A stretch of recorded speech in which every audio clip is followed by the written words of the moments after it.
Electron TV, la vision du futur.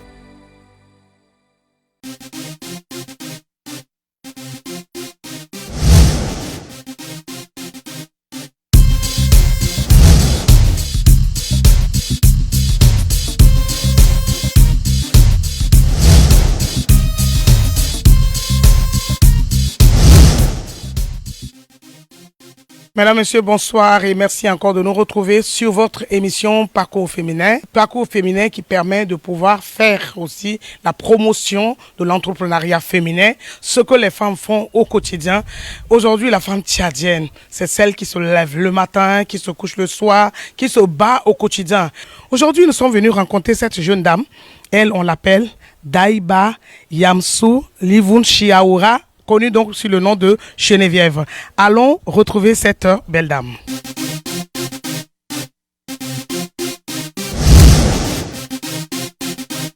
Aider la femme tchadienne à aller plus loin de ce qu'elle fait, l'aider dans sa vie de tous les jours. Aujourd'hui, nous avons décidé de venir rencontrer une jeune dame tchadienne qui a d'ailleurs étudié, qui a fait ses preuves, mais qui a décidé aussi d'entreprendre. Et nous sommes venus dans son local pour la rencontrer. Elle, c'est Daiba Yamsou Livun Chiaoura. Ah, j'ai réussi. Bonjour, madame. Bonjour, madame Philomène. Comment vous allez? Je vais bien de votre côté. Ça va me permettre de temps en temps de dire Geneviève, parce que quand je veux dire Livun Chiaoura, ouais. Là, on dirait non en chinois, donc je risque de mal prononcer. J'espère que je n'ai pas décortiqué votre nom. Non, pas du tout. D'accord. Alors, vous allez bien? Ça va. Est-ce que vous pouvez encore, de façon plus succincte, vous présenter à nos téléspectateurs? Mon nom d'état civil, c'est Livun Chiaoura Daiba Yamsou. J'ai la licence en SVT, entrepreneur, voilà, plus connu sous le nom de Geneviève, dans le même cas, Geneviève. Vous pouvez un peu nous parler peut-être de vos études primaires, comment s'est passé vos études primaires, secondaires, universitaires, et puis aussi votre enfance, comment ça s'est déroulé? Merci de m'accorder la parole. Mes études primaires, j'ai eu mon CP en 2006. Au collège, je me suis à l'école primaire des filles de Gounougaya et j'ai eu mon BC en 2010 au CEG du collège de Jodogassa et j'ai eu mon bac en 2015 ici en Djamena au lycée Hérédité. Donc après ça, j'ai eu à entrer à l'école normale supérieure d'où j'ai obtenu ma licence en tant que professeur en SVT. Vous exercez comme professeur ou pas encore? Oui, j'exerce, ça fait déjà un an que j'exerce comme professeur. Ce qui nous a plus intéressé à venir, c'est que vous êtes en train d'entreprendre et vous avez décidé d'aller dans le domaine où souvent on pense que c'est la femme ne peut pas faire le pressing. Alors qu'est-ce qui vous a amené à aller vers ce domaine-là? Merci. D'abord à la base, et c'était le souci d'avoir un emploi puisque après ma licence, voilà, j'ai pas directement eu accès à un emploi. Donc du coup, j'ai voulu d'abord créer cette petite entreprise. L'idée, c'était d'avoir un emploi, me permettre de survivre. Et voilà. Et après ça aussi, j'ai vu qu'il y avait assez de personnes qui ont besoin de ce service-là, que c'est un peu limité. Et voilà, donc j'ai cherché à innover en venant à domicile faire le service. Donc voici pourquoi. D'où est venue l'idée de créer Livun Service dans le domaine de pressing. Au départ, vous venez dans les maisons, c'est ça? On vient chez le client et on fait le service chez lui à la maison. Donc, c'était comme ça dans le départ. Et il y a d'autres clients qui ont dit, bon, eux, ils ne sont pas présents à la maison. Donc, comme ils travaillent et qu'il n'y a personne pour garder la maison, pourquoi ne pas ramener les linges chez nous à la maison, faire les services et après livrer. Donc, nous continuons dans ce domaine-là. On fait aussi à la maison. Et si un client veut qu'on fasse aussi le service chez nous, à domicile aussi, on le fait. Alors, vous avez assez du matériel qui vous permet de faire ce travail. Vous avez du personnel. Comment ça se fait de façon concrète? Comment vous le faites? Bien, le matériel, je ne dirais pas que j'en ai assez, mais j'ai des personnels qui sont là, voilà, qui m'aident dans ce domaine parce que c'est pas facile. Comme vous l'avez souligné, surtout dans un domaine où on pense que la femme ne peut vraiment pas le faire. Et beaucoup plus, on voit des femmes, nos mamans qui le font déjà, mais c'est de façon, je dirais quoi, en fait, ils préfèrent ramener ça, voilà, un peu archaïque, ils préfèrent ramener ça au fleuve, il a tout simplement. Et elles ne repassent pas. Donc, mais nous, chez nous, par contre, on repasse les habits. Donc, du coup, c'est un travail qu'à seul, voilà, je ne pourrais pas le faire. Donc, raison pour laquelle j'ai des personnels qui sont là, qui m'aident. Mais je n'ai pas assez de matériel, mais quand même le nécessaire, voilà, pour nous permettre de repasser les habits, voilà, on en a. Et vous comptez étendre vos services. Quels sont donc vos projets à long terme? Est-ce que vous comptez continuer dans ça, le perfectionner pour avoir un jour donc un pressing plus grand? Ouais, nous avons des projets très grands. Bon, pour le moment, c'est le moyen, voilà, qui nous fait encore défaut. Mais voilà, nous sommes dans ce processus-là. Nous avons pour idée d'étendre nos projets, d'avoir les machines, voilà. Et nous n'avons pas seulement l'intention de nous arrêter ici en N'Djamena. Voilà, nous avons aussi le projet d'aller au-delà de N'Djamena. Pourquoi ne pas aller au-delà du Tchad? En lisant votre CV, j'ai vu aussi que vous êtes militante des droits de la femme. Est-ce que vous pouvez un peu nous parler de ce domaine dans lequel vous exercez aussi? Merci. Je suis membre de la Ligue. Et j'ai intégré ce mouvement parce que nous savons que le Tchad est un pays où la femme est en développement concernant ses droits. Donc je me suis dit, pourquoi ne pas intégrer ce mouvement-là pour permettre aussi de parler un peu de la femme, pour que la voix de la femme soit entendue, pour que le droit de la femme soit entendu. Parce que quand on parle de droit, il y a aussi le droit au travail. Et le gouvernement je sais pas, a voté une loi qui permet à ce que la femme aussi, il y a un nombre de quotas ou de pourcentage de femmes, voilà, et nous nous rendons compte que vraiment sur le terrain, c'est pas vraiment ça. Et ces différents mouvements permettent, n'est-ce pas, de militer pour que la femme ait vraiment accès à l'emploi. Pourquoi ne pas arriver un jour à 50-50? Pourquoi pas? C'est possible. Hein, c'est possible de rêver grand. Aujourd'hui aussi, les gens accusent beaucoup les femmes, par rapport, surtout ceux vous qui militez dans les domaines de violences basées sur le genre. On vous taxe des féministes, on vous taxe de cela. Comment vous faites pour faire face à toutes ces accusations-là? Bon, c'est un peu difficile, mais ça ne nous empêche pas de militer. Au fait, c'est peut-être que ces hommes-là n'ont pas vraiment compris la lutte de ces femmes. Donc, ce que nous faisons, c'est de les amener à comprendre que nous, en tant que militants des droits des femmes, nous ne cherchons pas à ce que la femme soit égale comme eux, ils les entendent. Ou la femme doit chercher à prendre la place de l'homme. Non. Nous militons pour l'égalité au travail, l'égalité aux soins, l'égalité à beaucoup de choses. Donc, c'est dans ce sens que nous militons. Et surtout, il y a des cas de viol, voilà, qui se passent beaucoup. Et on se rend compte que ces personnes ne sont pas vraiment condamnées pour que cela cesse. Donc, nous militons pour que on ne peut plus entendre le cas de viol ou de quoi que ce soit. Beaucoup des mots qui jouent sur la femme. Et nous savons que ce qui bâtit l'avenir, c'est la femme. Donc voilà. Voilà. Donc notre but, c'est de les amener à comprendre. Nous ne sommes pas en train de faire des bras de fer avec les hommes, non. Nous allons revenir toujours sur l'entrepreneuriat que vous faites, sur le pressing. Combien de clients vous pouvez avoir, soit par jour, par semaine? Est-ce que vous arrivez à honorer vos rendez-vous? Si par exemple quelqu'un dépose les habits chez vous, il vous faut combien de temps pour le faire? Notre spécialité, c'est souvent honorer les rendez-vous parce que je ne peux pas dire que c'est souvent, mais nous sommes très rapides dans notre façon de faire le service. C'est-à-dire nous faisons de notre mieux, vu que nous sommes encore une entreprise très jeune. Donc voilà, on doit... Ça fait combien de temps que vous êtes décidé? 3 ans. Ça fait 3 ans déjà. Donc pour pouvoir être remarqué, nous faisons les livraisons assez rapidement. Donc nous donnons toujours le délai, c'est 2 jours. Le délai de livraison, c'est 2 jours.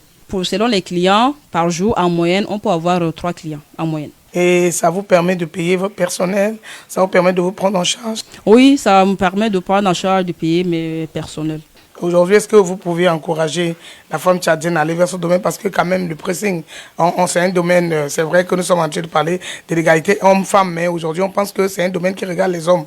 Alors, est-ce qu'aujourd'hui, vous pensez que vous pouvez encourager la femme tchadienne à aller faire dans ce domaine qui est donc le pressing? Alors, pour toutes ces femmes qui veulent se lancer dans le domaine de pressing, je leur dis, allez-y.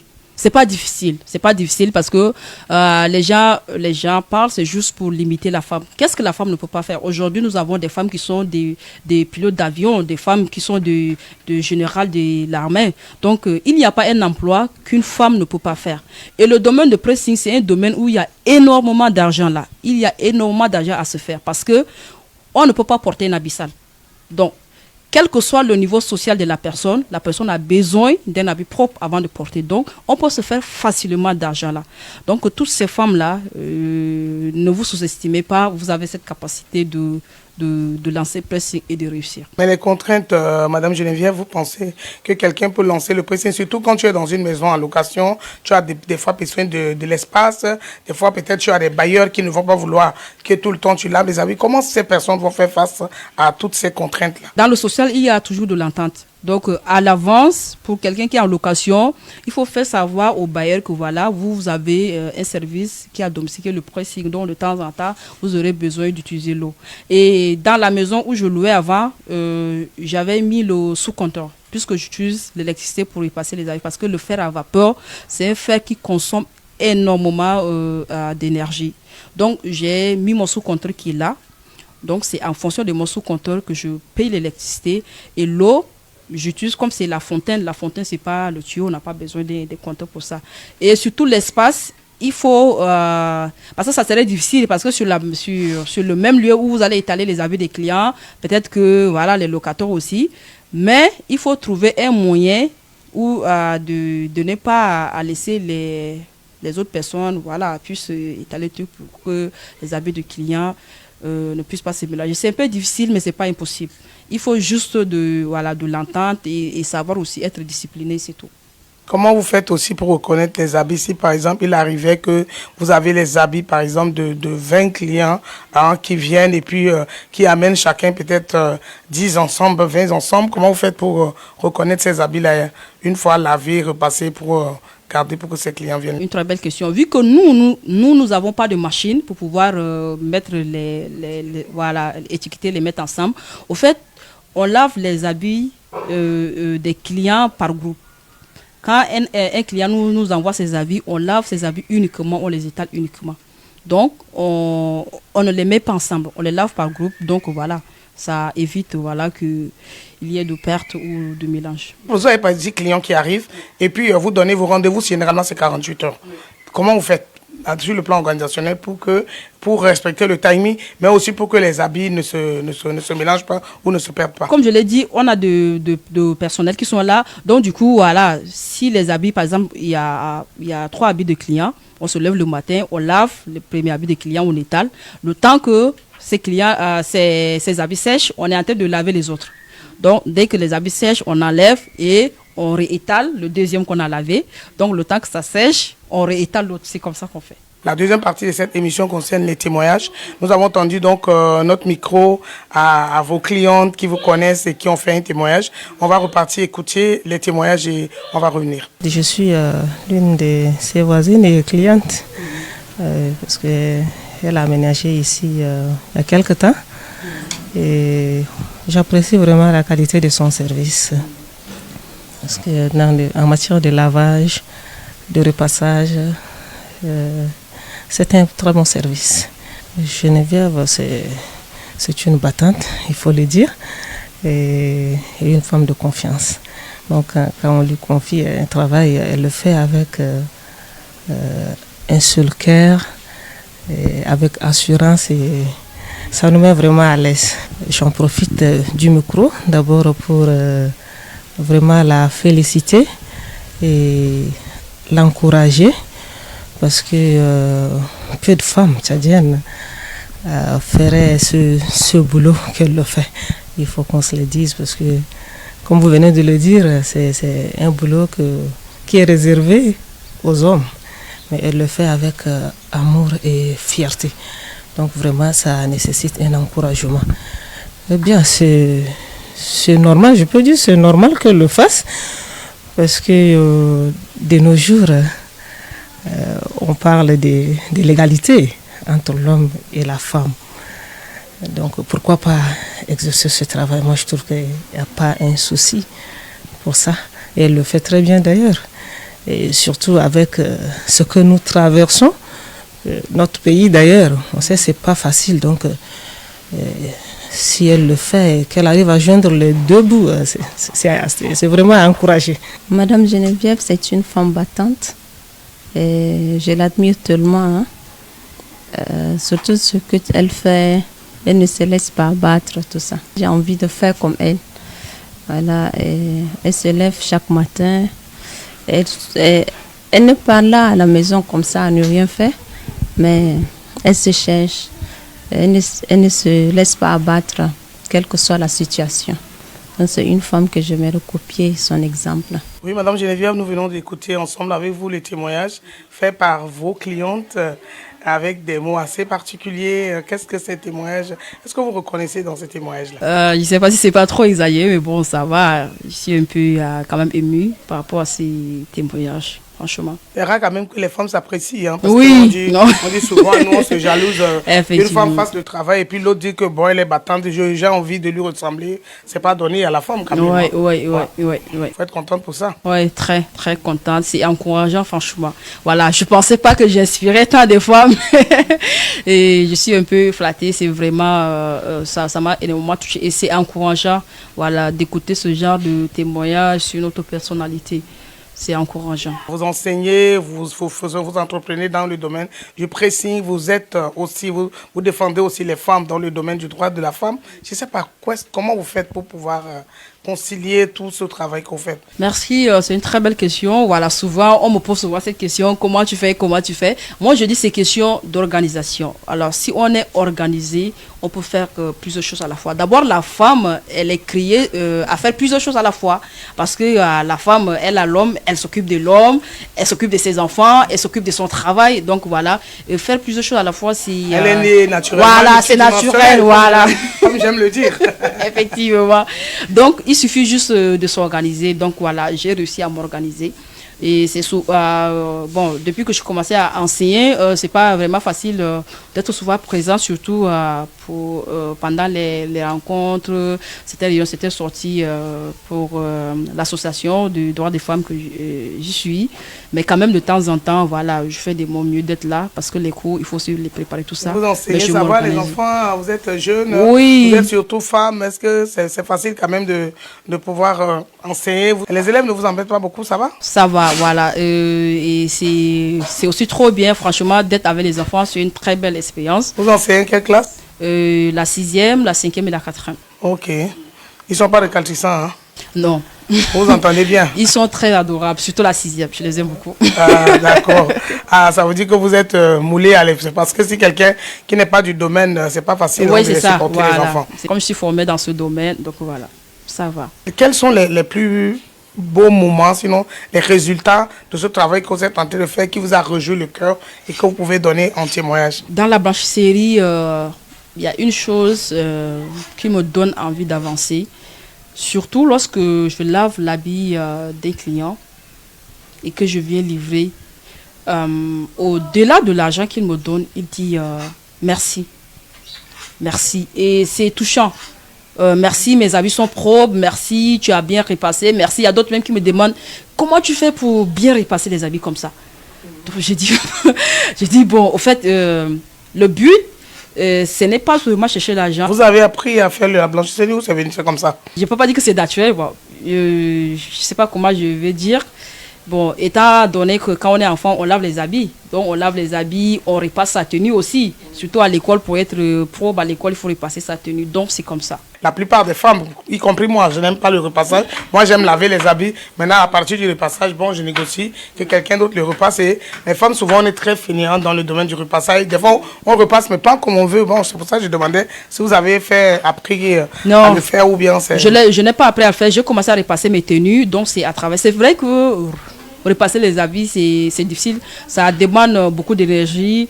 Mais voilà, moi, j'aime laver les habits, j'aime les repasser. Voilà. Je peux dire que c'est ma passion. J'aime faire ça. Dans le domaine de l'enseignement, que ce soit dans le domaine de la blanchisserie, les droits de la femme, quelles sont les difficultés que vous rencontrez dans l'exercice de ces trois fonctions que vous faites? Les difficultés que je rencontre, peut-être que ce sont les difficultés de chaque jour. Il y a des défis à relever. Par exemple, dans le domaine de pressing, je sais que je ne suis pas seule à avoir un pressing. Et il y a des gens qui sont là sur le marché il y a longtemps. Donc, si je veux aller de l'avant ou je dois être vraiment remarquée, je dois me donner à fond, de respecter les rendez-vous que je donne aux clients. Surtout cette pression, c'est sur cette pression-là, voilà, je sens un peu de difficulté à ce niveau. C'est vraiment la pression. Et voilà, des clients parce qu'ils sont prêts à aller ailleurs. vu que voilà, je ne suis pas seule dans le domaine. Et dans le domaine surtout de l'enseignement, il faut souvent apprendre à connaître les élèves, les difficultés. C'est qu'on ne connaît pas vraiment les élèves. Chacun vient avec son éducation. Et au début, à la rentrée, c'est un peu difficile, mais voilà, à la longue aussi, ça va. Et surtout, il faut toujours chercher à donner le meilleur de soi. Ce n'est pas parce qu'on est une femme, voilà, qu'on doit, je ne sais pas trop, trouver une excuse. Il faut vraiment, vraiment se donner à fond, parce qu'on sait qu'en matière de demande de l'emploi au Tchad, il y en a assez. Donc, il faut vraiment se donner à fond, sinon, voilà, on peut facilement te faire remplacer. Donc, Si vous avez un conseil à donner à la gente féminine qui sont en train de nous suivre sur ITV, quel message aurez-vous à leur adresser? Je le dis souvent qu'il ne faut jamais se sous-estimer. Il faut jamais se sous-estimer. Il faut jamais penser qu'on ne peut pas faire. On peut toujours. La femme, et elle a un grand atout. La femme, elle peut apprendre plus vite qu'un homme. Pourquoi n'est pas?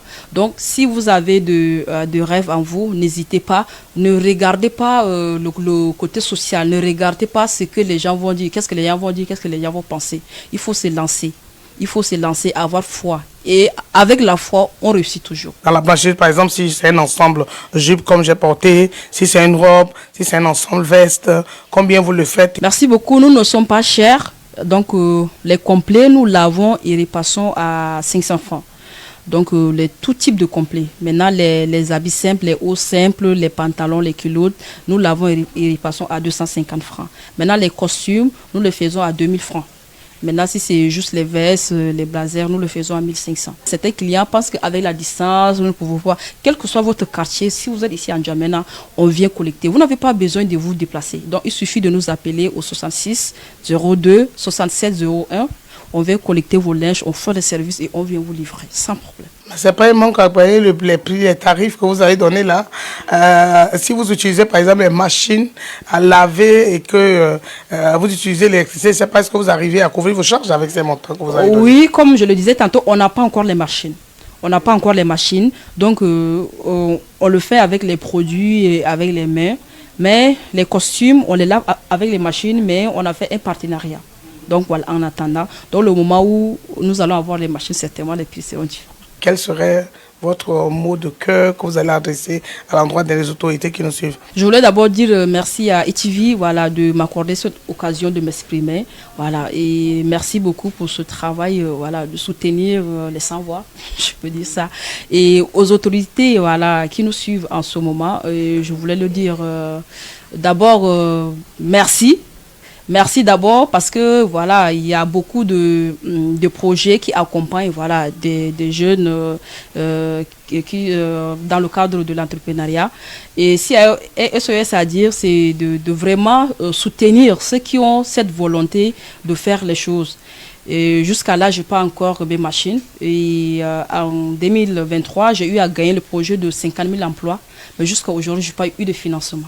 Donc, si vraiment les autorités qui sont... Vous avez gagné, mais qu'est-ce qui s'est passé? Je n'ai pas eu de financement.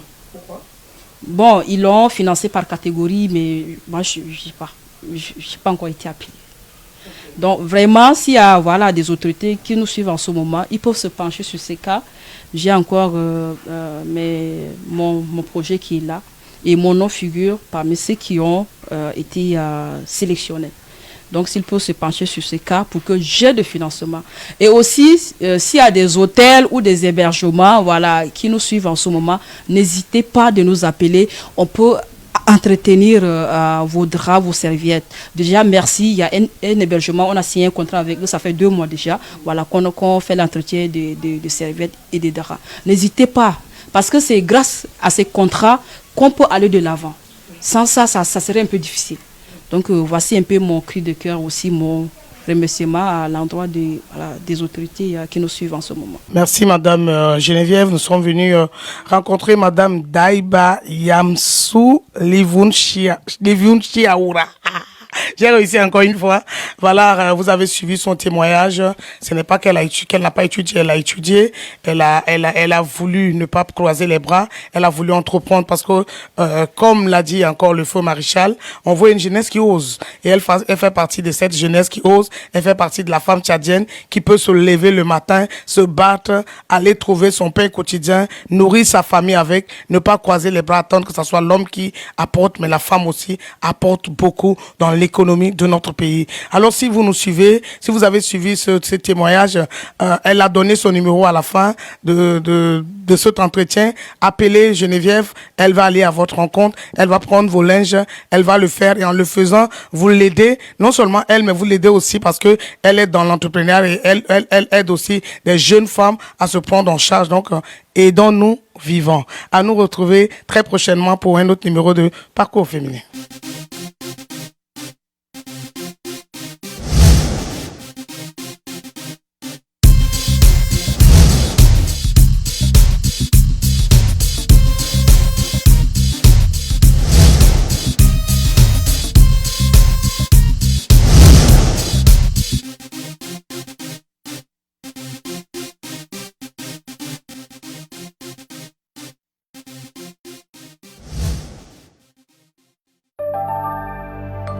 Electron TV, la vision du futur.